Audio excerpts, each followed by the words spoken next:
ಎಲ್ಲರಿಗೂ ವೀರು ಕನ್ನಡ ಯೂಟ್ಯೂಬ್ ಚಾನೆಲ್ಗೆ ಆತ್ಮೀಯವಾದ ಸ್ವಾಗತ. ಇವತ್ತಿನ ತರಗತಿಯಲ್ಲಿ ನಾನು ಇಲ್ಲಿ ಎರಡನೇ ಸೆಮಿಸ್ಟರ್ ಬಿಕಾಂ ವಿದ್ಯಾರ್ಥಿಗಳಿಗಾಗಿ ದಲಿತ ಕವಿ ಸಿದ್ದಲಿಂಗಯ್ಯನವರು ಬರೆದಿರ್ತಕ್ಕಂತಹ ಈ ದೇವರುಗಳು ಅನ್ನುವ ಒಂದು ಪದ್ಯ ಭಾಗದ ಬಗ್ಗೆ ಚರ್ಚೆಯನ್ನ ಮಾಡ್ತಾ ಇದ್ದೀನಿ. ಈ ಪದ್ಯ ಭಾಗವನ್ನ ಅಥವಾ ಈ ಕವಿತೆಯನ್ನ ಡಾಕ್ಟರ್ ಸಿದ್ದಲಿಂಗಯ್ಯನವರು ಬರೆದಿದ್ದಾರೆ.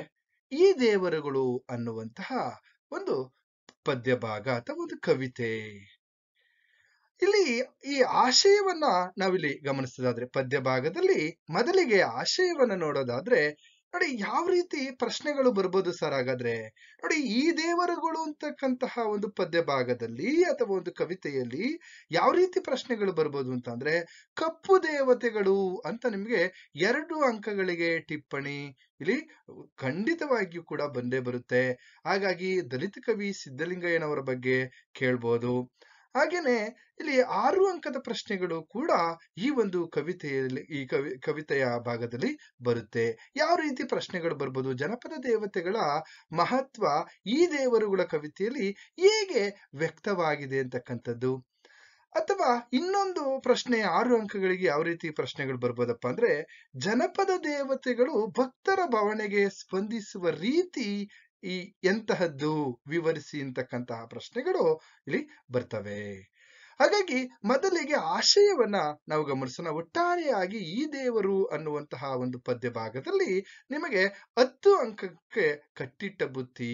ನೋಡಿ, 8 ಅಂಕದ ಪ್ರಶ್ನೆಗಳನ್ನ ಕೇಳ್ಬೋದು, 6 ಅಂಕದ ಪ್ರಶ್ನೆಗಳನ್ನ ಕೇಳ್ಬೋದು, ಇಲ್ಲಿ 2 ಅಂಕಗಳಿಗೆ ಟಿಪ್ಪಣಿಯನ್ನ ಕೇಳ್ತಾರೆ. ಹಾಗಾಗಿ ಈ ಒಂದು ಪದ್ಯ ಭಾಗ 10 ಅಂಕ. ಇವತ್ತಿನ ನನ್ನ ತರಗತಿ ನಿಮಗೆ 10 ಅಂಕಗಳಿಗೆ ಕಟ್ಟಿಟ್ಟ ಬುತ್ತಿ ಅಂತ ಹೇಳ್ತಾ, ಈಗ ಈ ದೇವರುಗಳು ಅನ್ನುವಂತಹ ಪದ್ಯ ಭಾಗದ ಆಶಯವನ್ನ ಪ್ರಾರಂಭ ಮಾಡೋದಕ್ಕಿಂತ ಮುಂಚೆ, ಇನ್ನೂ ನನ್ನ ಚಾನೆಲ್ ಅನ್ನ ಯಾರಾದ್ರೂ ಸಬ್ಸ್ಕ್ರೈಬ್ ಮಾಡ್ಕೊಂಡಿಲ್ಲ ಅಂದ್ರೆ ಸಬ್ಸ್ಕ್ರೈಬ್ ಮಾಡ್ಕೊಳ್ಳಿ. ಯಾಕೆಂದ್ರೆ ಆಲ್ರೆಡಿ ನಿಮ್ಗೆ ಪದ್ಯ ಭಾಗಗಳಾಗಿರ್ಬೋದು, ಕಥಾ ಭಾಗಗಳಾಗಿರ್ಬೋದು, ಗದ್ಯಗಳಾಗಿರ್ಬೋದು ಎಲ್ಲವೂ ಕೂಡ ನನ್ನ ಚಾನೆಲ್ ಅಲ್ಲಿ ಇದೆ, ನೋಡಿ. ಹಾಗೇನೆ ನಿಮ್ಮ ಸ್ನೇಹಿತರಿಗೂ ಕೂಡ ಶೇರ್ ಮಾಡಿ ಅಂತ ಹೇಳ್ತಾ, ಈಗ ಈ ದೇವರುಗಳು ಅನ್ನುವಂತಹ ಪದ್ಯ ಭಾಗದ ಆಶಯದ ಬಗ್ಗೆ ಚರ್ಚೆಯನ್ನ ಮಾಡೋಣ. ನೋಡಿ, ಮಡಿಮೈಲಿಗೆ ಅನುಸರಿಸಬೇಕೆನ್ನುವ ಸಂಸ್ಕೃತದಲ್ಲಿ ಬಡಬಡಿಸುವ ದೇವತೆಗಳ ವೈಭವ. ನೋಡಿ, ಇಲ್ಲಿ ಮೇಲ್ವರ್ಗದ ದೇವತೆಗಳು ಹಾಗೇನೆ ಜನಪದ ದೇವತೆಗಳು, ಈ ತರದ 2 ವಿಭಾಗಗಳಾಗಿ ನಾವಿಲ್ಲಿ ಗಮನಿಸಿದ ಸಂದರ್ಭದಲ್ಲಿ ನೋಡಿ, ಸಂಸ್ಕೃತದಲ್ಲಿಯೇ ಮಡಿಮೈಲಿಗೆಗಳನ್ನ ಅನುಸರಿಸ್ತಾ ಇರ್ತಕ್ಕಂತಹ ಮೇಲ್ವರ್ಗದ ದೇವತೆಗಳಿವೆ. ಹಾಗೇನೆ ಇನ್ನೊಂದ್ ಕಡೆ ಆ ಮೇಲ್ವರ್ಗದ ದೇವತೆಗಳ ಅದ್ದೂರಿ ವೈಭವತನ ಒಂದು ಕಡೆ ಕಾಣಿಸುತ್ತೆ. ಇನ್ನೊಂದ್ ಕಡೆ ಜನಸಾಮಾನ್ಯರ ಜನಪದರು ಇಂತಹ ದೇವಾಲಯಗಳಿಗೆ ಪ್ರವೇಶಿಸಲು ಹಿಂಜರಿಯುತ್ತಾರೆ. ನೋಡಿ, ಜನಸಾಮಾನ್ಯರಿಗೆ ಜನಪದರಿಗೆ ಕೆಲವು ದೇವತೆಗಳಿವೆ, ಹಾಗೇನೆ ಸಂಸ್ಕೃತ ಮತ್ತೆ ಈ ವೈಭವ ಅದ್ದೂರಿತನದ ದೇವತೆಗಳು ಬೇರೆ ಇವೆ. ಹಾಗಾಗಿ ಈ ದೇವರುಗಳು ಯಾರು? ಈ ದೇವರುಗಳು ಯಾರು? ಈ ಕಪ್ಪು ದೇವತೆಗಳು ಯಾರು ಅನ್ನೋದನ್ನ ನಾವು ಗಮನಿಸೋದಾದ್ರೆ, ನೋಡಿ, ಇಲ್ಲಿ ನಾವು ಜನಪದ ದೇವತೆಗಳು ಅಂತಲೂ ಕೂಡ ನಾವು ಈ ದೇವತೆಗಳ ಬಗ್ಗೆ ನಾವು ಚರ್ಚೆ ಮಾಡ್ತಾ ಇದೀವಿ, ಕರಿತೀವಿ. ಹಾಗಾದ್ರೆ ಇಲ್ಲಿ ಪಾತ್ರ ನಾನು ಏನ್ ಮಾಡಿದ್ದೀನಪ್ಪ ಅಂದ್ರೆ, ವಿದ್ಯಾರ್ಥಿಗಳಿಗೆ ಸರಳವಾಗಿ ಅರ್ಥ ಆಗ್ಲಿ ಅಂತ ಹೇಳಿ ಪಾತ್ರಗಳಲ್ಲಿ ಇಲ್ಲಿ ಕಪ್ಪು ದೇವತೆಗಳು ಅಥವಾ ಜನಪದ ದೇವತೆಗಳು ಅಂತ ನಾವೇನ್ ಕರಿತೀವಿ, ಅಥವಾ ಇಲ್ಲಿ ಈ ಪಾತ್ರಗಳಲ್ಲೇ ನಿಮ್ಗೆ 2 ಅಂಕದ ಪ್ರಶ್ನೆಗಳಿದೆ. ಹೇಗಪ್ಪ ಅಂದ್ರೆ, ಕಪ್ಪು ದೇವತೆಗಳು ಅಂತ ಟಿಪ್ಪಣಿ ಕೇಳ್ತಾರೆ, ಆ ಟಿಪ್ಪಣಿಯಲ್ಲಿ ಇಲ್ಲಿ ಇರ್ತಕ್ಕಂಥ ದೇವತೆಗಳ ಹೆಸರು ಬರೆದ್ರೆ ನಿಮ್ಗೆ 2 ಅಂಕ ಕಟ್ಟಿಟ್ಟ ಬುತ್ತಿ. ಹಾಗಾಗಿ ಇಲ್ಲಿ ಕಪ್ಪು ದೇವತೆಗಳು ಯಾವ್ಯಾವು ಅಂತಂದ್ರೆ, ಕರಿಯಮ್ಮ, ವೀರಾಂಜನೇಯ, ಕೆಂಚರಾಯ, ಯಲ್ಲಮ್ಮ, ಸಗಣಿರಂಗ, ಹೀಗೆ ಈ ಪಾತ್ರ ಪರಿಚಯದ ದೇವತೆಗಳೇ ಇಲ್ಲಿ ಈ ದೇವರುಗಳು ಅಂತಕ್ಕಂಥದ್ದನ್ನು ನೀವು ಇಲ್ಲಿ ನೆನಪು ಇಟ್ಕೋಬೇಕು. ಹಾಗೇನೆ ಇದು ಮಹತ್ವ ಏನು, ಇದರ ಭಕ್ತರ ಒಂದು ಭಾವನೆಗೆ ಅಥವಾ ಒಂದು ನೋವಿಗೆ ಯಾವ ರೀತಿ ಸ್ಪಂದಿಸ್ತಾ ಇರ್ತವೆ ಅನ್ನೋದನ್ನ ಒಂದೊಂದೇ ಪದ್ಯವನ್ನ ಹೇಳ್ತಾ ಆ ನಂತರ ವಿಚಾರವನ್ನ ನೋಡೋಣ. ಹಾಗಾದ್ರೆ ಈ ಪದ್ಯ ಭಾಗವನ್ನ ಬರಿಬೇಕಾದ್ರೆ ನೀವು ಆಶಯ ಇಲ್ಲಿ ಮುಖ್ಯವಾಗುತ್ತೆ. ಹಾಗೇನೆ ಕೆಲವೊಂದು ನಾನು ಏನು ಪಾಯಿಂಟ್ಸ್ ಅನ್ನ ಹೇಳ್ತೀನಿ ಅದನ್ನ ನೀವು ಪದ್ಯದಲ್ಲಿ ಪರೀಕ್ಷಾ ಸಂದರ್ಭದಲ್ಲಿ ಇದನ್ನ ಬರೆದ್ರೆ, ಅಥವಾ ನಿಮ್ಮ ಕಾಲೇಜಿನಲ್ಲಿ ನಡೆಸ್ತಕ್ಕಂತಹ ಪರೀಕ್ಷೆಗಳಾಗಿರ್ಬೋದು ಎಲ್ಲ ಬರೆದ್ರೆ ಹೆಚ್ಚು ಅಂಕಗಳು ನಿಮ್ಗೆ ಖಂಡಿತವಾಗಿಯೂ ಸಿಗುತ್ತೆ ಅಂತಕ್ಕಂಥದ್ದನ್ನ ಹೇಳ್ತಾ, ನೋಡಿ ಈ ದೇವರುಗಳು ಕಪ್ಪು ದೇವತೆಗಳು ಎಂದು ಕರೆಯುತ್ತಾರೆ. ನೋಡಿ ಕಪ್ಪು ದೇವತೆಗಳು ಯಾರು ಅಂತಕ್ಕಂಥದ್ದನ್ನ ನಾನು ಚರ್ಚೆ ಮಾಡಿದ್ದೀನಿ. ಹಾಗೇನೆ ಕರಿಯಮ್ಮ, ವೀರಾಂಜನೇಯ, ಯಲ್ಲಮ್ಮ, ಕೆಂಚರಾಯ, ಸಗಣಿರಂಗ ಇವರೆಲ್ಲರೂ ಕೂಡ ಕಪ್ಪು ದೇವತೆಗಳು. ಇವರು ಈ ದೇವತೆಗಳು ಹೇಗಿರ್ತಾರೆ ಅಥವಾ ಹೇಗೆ ಜನರ ನೋವಿಗೆ, ಬವಣೆಗೆ ಸ್ಪಂದಿಸ್ತವೆ ಅನ್ನೋದನ್ನ ನಾವು ಗಮನಿಸೋದಾದ್ರೆ, ಈ ದೇವರುಗಳು ಜನರ ನಡುವೆಯೇ ಇದ್ದು ಜನರಂತೆಯೇ ಬದುಕುವಂತಹ ಮತ್ತು ತನ್ನ ಭಕ್ತರ ನೋವಿಗೆ ಸ್ಪಂದಿಸುವಂತಹ, ಜನರ ಜೊತೆಗೆ ಒಂದಾಗಿ ಬಾಳುವಂತಹ ಜನಪದ ದೇವತೆಗಳ ಒಂದು ಜೀವಂತಿಕೆಯನ್ನ ಈ ಕವಿತೆ ಮನ ಮುಟ್ಟುವಂತೆ ನಮಗೆ ತಿಳಿಸ್ತಾ ಇದೆ. ನೋಡಿ, ಈ ದೇವತೆಗಳು ಜನರ ನಡುವೆನೆ, ಜನರ ಜೊತೆಯಲ್ಲಿಯೇ ಜನರ ನೋವಿಗೆ ಸ್ಪಂದಿಸುವಂತಹದ್ದು. ಇವನ್ನ ನಾವು ಕಪ್ಪು ದೇವತೆಗಳು ಅಂತ ಕರಿತೀವಿ. ಅಥವಾ ಜನಪದ ದೇವತೆಗಳು ಹೇಗೆ ಜನರಿಗೆ ಸ್ಪಂದಿಸ್ತವೆ, ಜನರ ನೋವನ್ನ ನಮ್ಮ ನೋವು ಅನ್ನೋ ರೀತಿಯಲ್ಲಿ ಇಲ್ಲಿ ಸ್ಪಂದಿಸ್ತಕ್ಕಂಥದ್ದನ್ನ ಈ ಕವಿತೆಯಲ್ಲಿ ನಾವು ಗಮನಿಸಬಹುದು, ಅಥವಾ ಈ ಕವಿತೆಯಲ್ಲಿ ನಮ್ಮ ಕವಿ ಅದ್ಭುತವಾಗಿ ಚಿತ್ರಿಸಿದ್ದಾರೆ. ನೋಡಿ, ಹೇಗೆ ಮೊದಲನೇ ಪದ್ಯವನ್ನ ನಾವು ಗಮನಿಸಿದಂತಹ ಸಂದರ್ಭದಲ್ಲಿ, ಆರೆ ಡೋಲಿನ ಅಬ್ಬರಕ್ಕೆ ಮುಗಿಲುದ್ದ ನೆಗೆದು ಕೇಕೆಯನ್ನು ಹಾಕುತ್ತ ಕುಣಿದು ಕುಪ್ಪಳಿಸಿ, ಇನ್ನೂ ಬರಲಿಲ್ಲವೆಂದು ತಂಗಿ ಕರಿಯಮ್ಮ ಕಣ್ಣೀರ ಮಿಡಿಯುವನು ವೀರಾಂಜನೇಯ ಅಂತಕ್ಕಂಥ. ನೋಡಿ, ಜನಪದ ಕಪ್ಪು ದೇವತೆಗಳು ಅಥವಾ ಜನಪದ ದೇವತೆಗಳ ಎರಡು ಪಾತ್ರಗಳನ್ನ ನಾವಿಲ್ಲಿ ಗಮನಿಸ್ತಾ ಇದೀವಿ. ನೋಡಿ, ನಮ್ಮ ಗ್ರಾಮೀಣ ಪರಿಸರದಲ್ಲಿ ಅಥವಾ ನಮ್ಮ ಗ್ರಾಮೀಣ ಪ್ರದೇಶದಲ್ಲಿ ನಡೀತಕ್ಕಂತಹ ಊರಬ್ಬಗಳಾಗಿರ್ಬೋದು, ಆಚರಣೆಗಳಾಗಿರ್ಬೋದು, ಅಥವಾ ದೈವದ ಆರಾಧನೆಗಳಾಗಿರ್ಬೋದು, ದೇವರ ಮೆರವಣಿಗೆಗಳಾಗಿರ್ಬೋದು, ಆ ಸಂದರ್ಭದಲ್ಲಿ ನೋಡಿ ನಾವೇನ್ ಮಾಡ್ತಾ ಇರ್ತೀವಿ, ಡೊಳ್ಳನ್ನ ಬಡಿತೀವಿ, ತಮಟೆಯನ್ನ ಬಡಿತೀವಿ. ಅದರ ಅಬ್ಬರಕ್ಕೆ ಜನ ಎಲ್ಲ ಏನ್ ಮಾಡ್ತಾ ಇರ್ತಾರೆ, ಸಂತೋಷದ ಒಂದು ಎಲ್ಲೆಯನ್ನ ಮೀರಿ ಅವ್ರದೇ ಆದಂತಹ ಒಂದು ಸಂತೋಷದಲ್ಲಿ ತೊಡಗಿರ್ತಕ್ಕಂಥದ್ದನ್ನ ನಾವು ಗಮನಿಸ್ತೀವಿ. ಹೇಗೆ ಕುಣಿತಾ ಇರ್ತಾರೆ ಅಲ್ಲಿರ್ತಕ್ಕಂತಹ ಜನ ಅಥವಾ ಸಾಮಾನ್ಯ ಜನ ಅಂತಕ್ಕಂಥದ್ದು ನಾವಿಲ್ಲಿ ಗಮನಿಸ್ಬೋದು. ಹಾಗೇನೆ ಇನ್ನೊಂದ್ ಕಡೆ ತಂಗಿ ಕರಿಯಮ್ಮ ಬರಲಿಲ್ಲವೆಂದು ಊರವರೆಗೆ ಇರ್ತಕ್ಕಂತಹ ಆಂಜನೇಯ ಇಲ್ಲ ವೀರಾಂಜನೇಯ ಏನ್ ಮಾಡ್ತಾ ಇದ್ದಾನೆ, ಕಣ್ಣೀರನ್ನ ಹಾಕುವಂತಹ ಸಂದರ್ಭವನ್ನ ನಾವಿಲ್ಲಿ ಗಮನಿಸ್ತಾ ಇದೀವಿ. ನೋಡಿ, ಅಣ್ಣ ತಂಗಿಯರು ಈ ಒಂದು ಜನಪದ ದೇವತೆಗಳು ಅಲ್ಲಿ ಕಣ್ಣೀರನ್ನ ಹಾಕ್ತಾ ಇರ್ತಕ್ಕಂಥದ್ದು, ನನ್ನ ತಂಗಿ ಬರ್ಲಿಲ್ಲ ಅಂತ, ಇದನ್ನೆಲ್ಲ ಗಮನಿಸ್ತಾ ಇದೀವಿ. ಇಲ್ಲಿ ಊರವರೆಗೆ ಇರ್ತಕ್ಕಂತಹ ದೇವರಾಗಿರ್ತಕ್ಕಂಥ ವೀರಾಂಜನೇಯ ತನ್ನ ತಂಗಿ ಕರಿಯಮ್ಮ ಬರ್ಲಿಲ್ಲ ಅಂತ ಹೇಳ್ತಾ ಇರ್ತಕ್ಕಂಥ ಒಂದು ಪ್ರಸಂಗವನ್ನ ಗಮನಿಸಬಹುದು. ಹಾಗೇನೆ ನೋಡಿ, ನಮ್ಮ ಜನಪದ ದೇವತೆಗಳು ಎರಡನೇ ಪದ್ಯದಲ್ಲಿ ನಾವು ಗಮನಿಸಿದಾಗ ಹೇಗೆ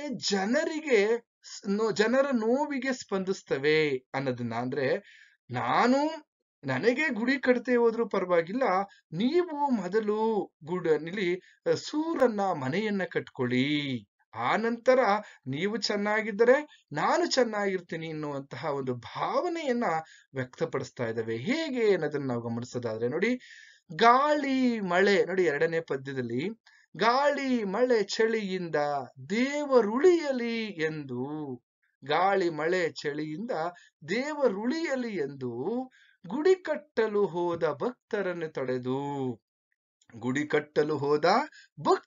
ತಡೆದು ಊರ ಜನರೆಲ್ಲರಿಗೂ ಸೂರು ಸಿಕ್ಕುವವರೆಗೂ ಊರ ಜನರೆಲ್ಲರಿಗೂ ಇಲ್ಲಿ ಸೂರು ಸಿಕ್ಕುವವರೆಗೂ ನನಗೆ ಗುಡಿ ಬೇಡ ಎಂದ ಈ ಕೆಂಚರಾಯ.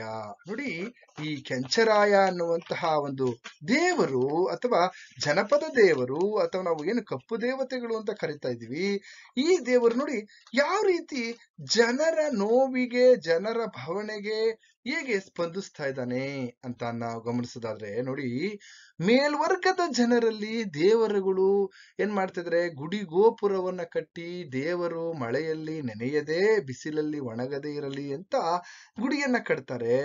ಆದ್ರೆ ನಮ್ಮ ಜನಪದ ದೇವರಾಗಿರ್ತಕ್ಕಂತಹ ಕೆಂಚರಾಯ ಏನ್ ಹೇಳ್ತಾ ಇದ್ದಾನಪ್ಪ ಅಂದ್ರೆ ಜನಗಳಿಗೆ, ಇಲ್ಲಿ ನಾನು ದೇವರಿಗೆ, ಇವರು ಏನ್ ಮಾಡ್ತಾ ಇದಾರೆ, ಸಾಮಾನ್ಯ ಜನರು ಜನಪದರು ನಿನಗೆ ಗುಡಿಯನ್ನ ಕಟ್ತೀವಿ ಅಂತ ಹೇಳ್ತಾ ಇರ್ತಕ್ಕಂಥ ಸಂದರ್ಭದಲ್ಲಿ, ಅಥವಾ ಕೆಳವರ್ಗದ ಜನರು ನಿನಗೆ ಗುಡಿಯನ್ನ ಕಟ್ತೀವಿ ಅಂತ ಹೇಳ್ತಾ ಇರ್ತಕ್ಕಂಥ ಸಂದರ್ಭದಲ್ಲಿ, ನಮ್ಮ ಜನಪದ ದೇವತೆಗಳಾಗಿರ್ತದಲ್ಲಿ ಒಂದಾಗಿರ್ತಕ್ಕಂತಹ ಕೆಂಚರಾಯ ಹೇಳ್ತಾ ಇದ್ದಾನೆ, ನನ್ನ ಜನರಿಗೆ ಸರಿಯಾದ ನೆಲೆ ಸಿಗುವವರೆಗೂ, ನನ್ನ ಜನರಿಗೆ ಮನೆ ಸಿಗುವವರೆಗೂ, ಒಂದು ಜಾಗ ಸಿಗುವವರೆಗೂ, ಒಂದು ನೆಲೆ ಸಿಗುವವರೆಗೂ ನಾನು ಅವರಂತೆಯೇ ಸೂರಿಲ್ಲದೆ, ಸೂರು ಅಂದ್ರೆ ಮನೆ ಇಲ್ಲದೆ, ನನಗೆ ಯಾವುದೇ ಗುಡಿ ಬೇಡ, ನನ್ನ ಜನರು ಅವರಿಗೆ ಸೂರು ಮೊದಲು ಕಟ್ಟಿಕೊಳ್ಳಲಿ, ಆನಂತರ ನನಗೆ ಕಟ್ಟಲಿ, ಅವರಿಗೆ ಸೂರಿಲ್ಲದೆ ಹೊರಗೆ ನಿಲ್ಲುವುದಾಗಿ, ಅವರಂತೆ ನಾನು ಕೂಡ ಹೊರಗೆ ನಿಲ್ಲುತ್ತೇನೆ ಅಂತ ಇಲ್ಲಿ ಕೆಂಚರಾಯ ಹೇಳ್ತಾ ಇದ್ದಾನೆ.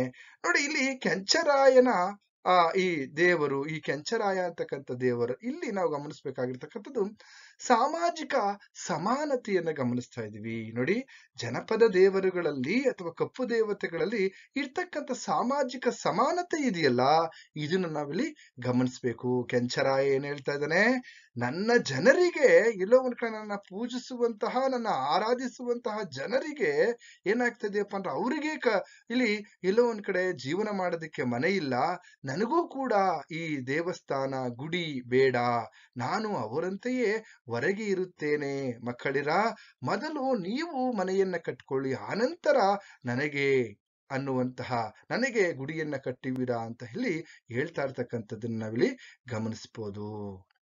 ಹಾಗೇನೆ ಮುಂದೆ ಗಮನಿಸಿದಾಗ ಮೂರನೇ ಪದ್ಯದಲ್ಲಿ ನಾವು ನೋಡಿದಾಗ, ಮಕ್ಕಳಿಗೆ ರೋಗ ರುಜಿನಗಳು ಬಂದಾಗ ಹೇಗೆ ನಮ್ಮ ಈ ಕಪ್ಪು ದೇವತೆಗಳು ಅಥವಾ ಈ ದೇವರುಗಳು ಯಾವ ರೀತಿ ಜನರಿಗೆ, ಆ ಜನರ ಕಷ್ಟಗಳಲ್ಲಿ ಇವರು ಪಾಲುದಾರರಾಗ್ತಾ ಇದ್ರು, ಹೇಗೆ ಆ ಜನರ ಕಷ್ಟಗಳಿಗೆ ಒಂದು ಒಳ್ಳೆಯ ರೀತಿಯಲ್ಲಿ ಆ ಜನರಿಗೆ ಕಾಯಿಲೆಯನ್ನ ವಾಸೆ ಮಾಡ್ತಾ ಇದ್ದೋ ದೇವರುಗಳು ಅನ್ನೋದನ್ನ ನಾವಿಲ್ಲಿ ಗಮನಿಸೋದಾದ್ರೆ ನೋಡಿ, ಕುಸಿದ ಕಂದನ ಕಣ್ಣ ಇಲ್ಲಿ ಬೆಳಕಾರುವುದ ಕಂಡು, ಕುಸಿದ ಕಂದನ ಕಣ್ಣ ಇಲ್ಲಿ ಬೆಳಕಾರುವುದ ಕಂಡು, ಹಸುಗೂಸ ನೊಯ್ಯುರೋ ಆಸ್ಪತ್ರೆಗೆಂದು, ಕಳೆದ ಕಂದನ ಜೀವ ಮರಳಿ ತಂದಾಕೆ, ಕಳೆದ ಕಂದನ ಇಲ್ಲಿ ಜೀವ ಮರಳಿ ತಂದಾಕೆ ಎಲ್ಲಮ್ಮ ತಾಯಿ, ಅವಳೆಲ್ಲಿಯವಳು. ನೋಡಿ, ಎಲ್ಲಮ್ಮ ತಾಯಿ ಅಂತಕ್ಕಂಥದ್ದು, ನೋಡಿ ಈ ದೇವರುಗಳಿವೆ ಇಲ್ಲ, ಇಲ್ಲಿ ಎಲ್ಲಮ್ಮ ದೇವಿ ತಮ್ಮ ಮಕ್ಕಳ ಜೀವದಾತೆ ಅಂತ ನಂಬಿರ್ತಕ್ಕಂತಹ ವರ್ಗ ಇದೆಯಲ್ಲ, ಇದನ್ನ ನಾವು ಗಮನಿಸ್ಬೇಕಾಗಿದೆ. ನೋಡಿ, ನಮ್ಮ ಮಕ್ಕಳ ಜೀವವನ್ನ ಉಳಿಸ್ತಕ್ಕಂಥವಳು ಈ ಎಲ್ಲಮ್ಮ ತಾಯಿ ಅಂತಕ್ಕಂಥದ್ದನ್ನ ನಾವಿಲ್ಲಿ ಜನಪದರ ಅಲ್ಲಿ ಇರ್ತಕ್ಕಂಥ ನಂಬಿಕೆಯನ್ನ ನಾವಿಲ್ಲಿ ಗಮನಿಸ್ಬೇಕಾಗಿದೆ. ಹಾಗೇನೆ ತಮ್ಮ ಮಕ್ಕಳನ್ನ ಆಸ್ಪತ್ರೆಗೆ ಸೇರಿಸಲಾಗದ ಸ್ಥಿತಿ ಅವರಲ್ಲಿದೆ. ಯಾಕೆಂದ್ರೆ ಇಲ್ಲಿ ಸಾಮಾನ್ಯ ವರ್ಗದ ಜನರು ತಮ್ಮ ಮಕ್ಕಳನ್ನ ಆಸ್ಪತ್ರೆಗೆ ಸೇರಿಸಲಾಗದಂತ ಸ್ಥಿತಿಯಲ್ಲಿದ್ದಂತ ಸಂದರ್ಭದಲ್ಲಿ, ಅಥವಾ ಒಂದು ದಲಿತ ವರ್ಗ ಆಗಿರ್ಬೋದು, ಒಂದು ಕೆಳವರ್ಗ ಆಗಿರ್ಬೋದು, ಇಲ್ಲಿ ತಮ್ಮ ಮಕ್ಕಳನ್ನ ಇಲ್ಲಿ ಆಸ್ಪತ್ರೆಗೆ ಸೇರಿಸಲೇ ಆಗದೆ ಇರ್ತಕ್ಕಂಥ ಒಂದು ಕಾಲಘಟ್ಟ ಇತ್ತು. ಆ ಕಾಲಘಟ್ಟದಲ್ಲಿ ಇಲ್ಲಿ ಕವಿ ಹೇಳ್ತಾ ಇರ್ತಕ್ಕಂಥದ್ದನ್ನು ನಾವಿಲ್ಲಿ ಗಮನಿಸ್ಬೋದು. ಆಗ ಯಲ್ಲಮ್ಮ ದೇವಿ ಇವರ ಮಕ್ಕಳ ಜೀವದಾತಿಯಾಗಿದ್ಲು ಅಂತಕ್ಕಂಥದ್ದು, ಆ ದೇವತೆಯ ಹೆಸರನ್ನ ಹೇಳಿ ಪೂಜೆಯನ್ನ ಹರಕೆಯನ್ನ ಸಲ್ಲಿಸಿದ್ರೆ ಆ ತಾಯಿ ತನ್ನ ಮಕ್ಕಳನ್ನ ಬದುಕಿಸ್ತಾ ಇದ್ಲು ಅಂತಕ್ಕಂಥ ಒಂದು ನಂಬಿಕೆಯ ವರ್ಗ ಇತ್ತು ಅನ್ನೋದನ್ನ ನಾವಿಲ್ಲಿ ಗಮನಿಸ್ಬೋದು. ಇಲ್ಲಿ ಜನಪದ ದೇವತೆಗಳು ತನ್ನ ಭಕ್ತರಿಗೆ ಹೇಗೆಲ್ಲ ಸಹಾಯ ಮಾಡ್ತಾ ಇದೋ ಎಂಬುದನ್ನ ಗಮನಿಸ್ಬೋದು. ಹೇಗೆ ತನ್ನ ಭಕ್ತರಿಗೆ ರೋಗ ರುಜಿನಗಳು ಬಂದಾಗ ಯಾವ ರೀತಿ ಅವು ಸ್ಪಂದಿಸ್ತಾ ಇದೋ ದೇವತೆಗಳು ಅಂತಕ್ಕಂಥದ್ದು, ಅದರಲ್ಲಿ ಯಲ್ಲಮ್ಮ ದೇವಿಯ ಪಾತ್ರ ಇಲ್ಲಿ ಪ್ರಮುಖವಾಗಿರ್ತಕ್ಕಂಥದ್ದನ್ನ ಗಮನಿಸ್ಬೋದು. ಹಾಗೇನೆ ಮುಂದೆ ನೋಡಿ, ಈ ದೇವತೆಗಳಿವೆಯಲ್ಲ, ದೇವತೆಗಳನ್ನ ಭಕ್ತರು ಯಾವ ರೀತಿ ಒಲಿಸ್ಕೊಳ್ತಾ ಇದ್ರು ಅಂತಕ್ಕಂಥದ್ದು, ಇಲ್ಲಿರ್ತಕ್ಕಂಥ ಸಾಮಾನ್ಯ ವರ್ಗದ ಭಕ್ತರು ದೇವರಿಗೆ ಯಾವ ರೀತಿ ತಮ್ಮ ಮೇಲಿರ್ತಕ್ಕಂತಹ ಅಭಿಮಾನ, ತಮ್ಮ ಮೇಲಿರ್ತಕ್ಕಂಥ ಗೌರವವನ್ನ ಯಾವ ರೀತಿ ವ್ಯಕ್ತಪಡಿಸ್ತಾ ಇದ್ರು, ಹಾಗೇನೆ ದೇವರಿಗೂ ಯಾವ ರೀತಿ ಸ್ಪಂದಿಸ್ತಾ ಇದ್ರು ಅನ್ನೋದಕ್ಕೆ ಇನ್ನೊಬ್ಬ ದೇವರಿದ್ದಾನೆ ಇಲ್ಲಿ. ಯಾರಪ್ಪ ಅಂದ್ರೆ ಸಗಣಿ ರಂಗ. ನೋಡಿ, ಭಕ್ತಾದಿಗಳ ಬವಣೆ ಪರಿಹರಿಸದಿದ್ದರೆ ಭಕ್ತಾದಿಗಳ ಬವಣೆ ಪರಿಹರಿಸದಿದ್ದರೆ ಉರಿವ ಮೆಣಸಿನ ಘಾಟು ಸಹಿಸುವುದು ಹೇಗೆಂದು. ನೋಡಿ, ಸಗಣಿ ರಂಗ ಏನಂದ್ರೆ ಈ ದೇವರು ಭಕ್ತಾದಿಗಳು ನೋಡಿ ಉರಿವ ಮೆಣಸಿನ ಘಾಟು ಸಹಿಸುವುದು ಹೇಗೆಂದು ಕುದುರೆಯ ಮೇಲಿದ್ದರೂ ಬೆದರಿ ಹೆದರಿ ಕಂಗಾಲಾದ ಸಗಣಿ ರಂಗನು ಯಾವ ಮೂಲದವನು. ನೋಡಿ, ಈ ಕಪ್ಪು ದೇವತೆಗಳು ಹೇಗೆ ಭಕ್ತರು ತಮ್ಮಲ್ಲಿ ಭಕ್ತರು ಆ ದೇವರನ್ನ ಯಾವ ರೀತಿ ಬರಮಾಡ್ಕೊಳ್ತಾ ಇದ್ರು ಅನ್ನೋದನ್ನ ನಾವು ಗಮನಿಸೋದಾದ್ರೆ, ಯಾವ ರೀತಿ ಬರಮಾಡ್ಕೊಳ್ತಾ ಇದ್ರು ಅನ್ನೋದನ್ನ ನೋಡೋದಾದ್ರೆ, ಸಗಣಿ ರಂಗನು ಕುದುರೆಯ ಮೇಲಿದ್ದರೂ ಬಿಡದೆ ಮೆಣಸಿನ ಘಾಟು ಹಾಕಿ ಎಲ್ಲೋ ಒಂದ್ ಕಡೆ ತಮ್ಮ ಬಳಿ ಬರಲೇಬೇಕೆಂದು ಹಠ ಹಿಡಿಯುವಂತಹ ಭಕ್ತರು. ನೋಡಿ, ಇಲ್ಲಿ ಹಠ ಹಿಡಿಯುವಂತಹ ಭಕ್ತರಿದ್ದಾರೆ. ಅವನು ಸಗಣಿ ರಂಗ ಕುದುರೆಯ ಮೇಲಿದ್ದರೂ ಕೂಡ ಭಕ್ತರಿಗೆ ದರ್ಶನವನ್ನ ಕೊಡಬೇಕು, ಭಕ್ತರ ನೋವಿಗೆ ಸ್ಪಂದಿಸ್ಬೇಕು, ಇಲ್ಲದೆ ಹೋದರೆ ಮೆಣಸಿನ ಘಾಟನ್ನ ಹಾಕ್ಬಿಡ್ತಾರೆ ಅಂತ ಭಯದಿಂದ ಎಲ್ಲೋ ಒಂದ್ ಕಡೆ ದೇವರು ಬಂದು ಬರಲೇಬೇಕು ಅನ್ನೋ ಒಂದು ಹಠ ಹಿಡಿತಾ ಇದ್ರು ಇಲ್ಲಿ ಈ ಒಂದು ಭಕ್ತ ಸಮುದಾಯ ಅಂತಕ್ಕಂಥದ್ದು. ತಮ್ಮ ಬಳಿ ಬರಲೇಬೇಕೆಂದು ಹಠ ಹಿಡಿದ ಭಕ್ತರು, ಹಾಗೇನೆ ಇಲ್ಲಿ ನಮ್ಮ ಜನಪದರು. ನೋಡಿ, ಜನಪದರು ಸಗಣಿ ರಂಗನನ್ನ ಯಾವ ರೀತಿ ಬರಮಾಡ್ಕೊಳ್ತಾ ಇದ್ರಪ್ಪ ಅಂದ್ರೆ, ಮೆಣಸಿನ ಘಾಟನ್ನ ಹಾಕ್ತಿವಿ ಅಂತ ಹಠ ಹಿಡಿತಾ ಇದ್ರು. ಆದ್ರಿಂದ ಕುದುರೆ ಮೇಲಿದ್ದಂತಹ ಯಾರು ಸಗಣಿ ರಂಗ ಏನ್ ಮಾಡ್ತಾ ಇದ್ದ, ಬೇಗ ಓಡಿ ಬಂದು ಜನರಿಗೆ ದರ್ಶನವನ್ನ ಕೊಡ್ತಾ ಇದ್ದ, ಅಥವಾ ಅವರ ಕಷ್ಟಗಳಲ್ಲಿ ಭಾಗಿಯಾಗ್ತಾ ಇದ್ದ, ಅವರ ಕಷ್ಟಗಳನ್ನ ಪರಿಹರಿಸ್ತಾ ಇದ್ದ ಅಂತಕ್ಕಂಥದ್ದನ್ನ ನಾವಿಲ್ಲಿ ಗಮನಿಸ್ಬೋದು. ಹಾಗೇನೆ ಇಲ್ಲಿ ಇನ್ನೊಂದು ಪದ್ಯ ಇದೆ, ಕೊನೆ ಪದ್ಯ, 5ನೇ ಪದ್ಯ. ನೋಡಿ, ಸಂಸ್ಕೃತವ ತಿಳಿಯದ ಸ್ವರ್ಗದಲ್ಲಿ ನೆಲೆಸದ. ನೋಡಿ, ಈ ಕಪ್ಪು ದೇವತೆಗಳು ಯಾರು, ಸಂಸ್ಕೃತವನ್ನ ತಿಳಿಯದ ಸ್ವರ್ಗದಲ್ಲಿ ನೆಲೆಸದ. ನೋಡಿ, ಸ್ವರ್ಗದ ದೇವತೆಗಳೇ ಬೇರೆ. ಸ್ವರ್ಗದ ದೇವತೆಗಳು ಏನ್ ಮಾಡ್ತಾ ಇದ್ರಪ್ಪ ಅಂದ್ರೆ, ಅದ್ಧೂರಿಯಾಗಿ ವೈಭವಪೂರಿತವಾದಂತಹ ಆರಾಧನೆಯನ್ನ ಮಾಡಿಸ್ಕೊಳ್ತಾ ಇರ್ತಕ್ಕಂತಹ ದೇವತೆಗಳು, ಗುಡಿ ಗೋಪುರಗಳನ್ನ ಕಟ್ಟಿಸ್ಕೊಳ್ತಾ ಇರ್ತಕ್ಕಂತಹ ದೇವತೆಗಳು ಸ್ವರ್ಗದ ದೇವತೆಗಳಾದರೆ, ಇಲ್ಲಿ ನಮ್ಮ ಜನಪದ ದೇವತೆಗಳು, ನಮ್ಮ ಕಪ್ಪು ದೇವತೆಗಳು ಹೇಗಪ್ಪ ಅಂದ್ರೆ, ನೋಡಿ, ಕಪ್ಪು ದೇವತೆಗಳು ಬರಿಗಾಲಿನವರು, ಬೆರೆಗೆ ಸಿರಿಯಾಗಿದ್ದ ನಮ್ಮ ಹಿರಿಯರ ಕನಸು ಮೈಯಾಗಿ ನಮ್ಮೊಡನೆ ಬಾಳುವವರು. ನೋಡಿ, ಈ ಕಪ್ಪು ದೇವತೆಗಳಿದ್ದಾರಲ್ಲ, ಇವರು ಸ್ವರ್ಗದ ದೇವತೆಗಳಲ್ಲ, ಮೇಲ್ವರ್ಗದ ದೇವತೆಗಳಲ್ಲ. ಇವು ಹೇಗಪ್ಪ ಅಂದ್ರೆ ಬರಿಗಾಲಿನಲ್ಲಿ ನಡೆಯುವಂತಹ ದೇವತೆಗಳು. ನೋಡಿ, ಈ ಮೇಲಿನ ದೇವತೆಗಳನ್ನ ನಾವು ಬರ್ದಾಗ ನೆನಪಿಸ್ಕೊಂಡಂತ ಸಂದರ್ಭದಲ್ಲಿ ಸ್ವರ್ಗದ ಬಾಗಿಲಿಗೂ ಬಿಟ್ಟುಕೊಳ್ಳದ ದೇವತೆಗಳು ಕಪ್ಪು ದೇವತೆಗಳು. ಕಾರಣ, ಅವು ಕಪ್ಪು ಜನರ ದೇವತೆಗಳಾಗಿದ್ದರು ಅಂತ ಇಲ್ಲಿ ಕವಿನೇ ಹೇಳ್ತಾ ಇದ್ದಾರೆ. ಇಲ್ಲಿ ಕಪ್ಪು ಜನರ ದೇವತೆಗಳಾಗಿದ್ದವು. ಈ ದೇವತೆಗಳನ್ನ ತಮ್ಮ ದೇವಸ್ಥಾನದ ಒಳಗೂ ಅಥವಾ ತಮ್ಮ ಇಲ್ಲಿ ಎಲ್ಲ ಒಂದ್ ಕಡೆ ಬಾಗಿಲನ್ನ ಒಳಗೂ ಕೂಡ ಬಿಟ್ಕೊಳ್ತಾ ಇರಲ್ಲ ಅಂತಹ ದೇವತೆಗಳು ಅಂತಕ್ಕಂಥದ್ದು. ಈ ದೇವತೆಗಳನ್ನ ಪೂಜಿಸುವವರು ಯಾರು, ಕಪ್ಪು ದೇವತೆಗಳನ್ನ ಪೂಜಿಸುವವರು ಬರಿಗಾಲಿನವರು ಅಂತಕ್ಕಂಥದ್ದು ಎಂಬ ವಾದ ಇಲ್ಲಿ ನಾವು ಗಮನಿಸಬಹುದು. ಹಾಗೆ ತಮ್ಮ ಹಿರಿಯರು, ನೋಡಿ, ತಾತ ಮುತ್ತಾತ ಅವರ ತಾತ, ಹೀಗೆ ಈ ಹಿರಿಯರು ಅಥವಾ ಈ ಜನಪದರು ಈ ಹಿರಿಯರ ಕನಸಿಗೆ ತಮ್ಮ ಮೈ ಮನಸ್ಸುಗಳನ್ನ ಕೊಟ್ಟಂತಹ ದೇವತೆಗಳು ಈ ದೇವರುಗಳು. ನೋಡಪ್ಪ, ಇಲ್ಲಿ ಬರಿಗಾಲಿನಲ್ಲಿ ನಡೀತಕ್ಕಂಥವ್ರು, ತಮ್ಮ ಹಿರಿಯರಿಗೆ ಇಲ್ಲಿ ಮೈ ಮನಸ್ಸುಗಳನ್ನ ಕೊಟ್ಟಿರ್ತಕ್ಕಂತಹ ದೇವತೆಗಳು ಯಾರಪ್ಪ ಅಂತಂದ್ರೆ ಈ ಹಿರಿಯ ದೇವತೆಗಳು. ಯಾಕೆಂದ್ರೆ ಸಾಮಾನ್ಯ ಜನರಂತೆ ಇವರು ಈ ಜನರಿಗೆ ಸ್ಪಂದಿಸ್ತಾ ಇರ್ತಕ್ಕಂತಹ ದೇವತೆಗಳಾಗಿರ್ತಿಂದ, ಅಥವಾ ಜನಪದ ದೇವತೆಗಳು ಸಾಮಾನ್ಯ ಭಕ್ತರ ಬವಣೆಗೆ ಸ್ಪಂದಿಸಿರ್ತಕ್ಕಂಥ ರೀತಿ ಇದು. ಅದಕ್ಕಾಗಿ ಈ ದೇವರುಗಳು ಇಲ್ಲಿ ಮೈ ಮನಸ್ಸಂದ್ರೆ ಇಲ್ಲಿ ಎಲ್ಲ ಒಂದ್ ಕಡೆ ಭಕ್ತರಿಗೆ ಎಲ್ಲಾ ರೀತಿಯಲ್ಲೂ ಕೂಡ ಸಾಮಾನ್ಯ ವ್ಯಕ್ತಿಯಂತೆ ಸಹಾಯಕರಾಗಿ ನಿಲ್ತಿದ್ರು ಅನ್ನೋದನ್ನ ನಾವಿಲ್ಲಿ ಗಮನಿಸಬಹುದು. ಇದು ಈ ದೇವರುಗಳು ಅನ್ನುವಂತಹ ಒಂದು ಪದ್ಯ ಭಾಗದ ಸಾರಾಂಶ. ಇಷ್ಟೆಲ್ಲ ಕೇಳು ಕೂಡ ನಮ್ಮ ಚಾನೆಲ್ ಅನ್ನ ಸಬ್ಸ್ಕ್ರೈಬ್ ಮಾಡ್ಕೊಂಡಿಲ್ಲ ಅಂತಂದ್ರೆ ಆ ದೇವರು ಕೂಡ ನಿಮ್ಮನ್ನ ಮೆಚ್ಚಲ್ಲ ಅಂತ ಹೇಳಿ, ಹಾಗಾಗಿ ನನ್ನ ಚಾನೆಲ್ ಅನ್ನ ಸಬ್ಸ್ಕ್ರೈಬ್ ಮಾಡ್ಕೊಳ್ಳಿ. ಹಾಗೇನೆ ನಿಮ್ಮ ಸ್ನೇಹಿತರಿಗೂ ಕೂಡ, ಎಲ್ರಿಗೂ, ನಿಮ್ಮ ಕಾಲೇಜು, ಬೇರೆ ಕಾಲೇಜು, ಎಲ್ಲಾ ಕಾಲೇಜಿನ ವಿದ್ಯಾರ್ಥಿಗಳಿಗೂ ಕೂಡ ಕಳಿಸಿ ನಮ್ಗೆ ಇಲ್ಲಿ ಎಲ್ಲ ಒಂದ್ ಕಡೆ ಸಬ್ಸ್ಕ್ರೈಬ್ ಮಾಡ್ಕೊಳ್ಳಿ ಅಂತ ಹೇಳ್ತಾ ಇಲ್ಲಿಗೆ ಈ ತರಗತಿನ ಮುಗಿಸ್ತಾ ಇದ್ದೀನಿ. ಮತ್ತೊಮ್ಮೆ ಮುಂದಿನ ತರಗತಿಯಲ್ಲಿ ಮತ್ತೊಮ್ಮೆ ಸಿಗೋಣ. ಎಲ್ಲರಿಗೂ ಶುಭವಾಗ್ಲಿ.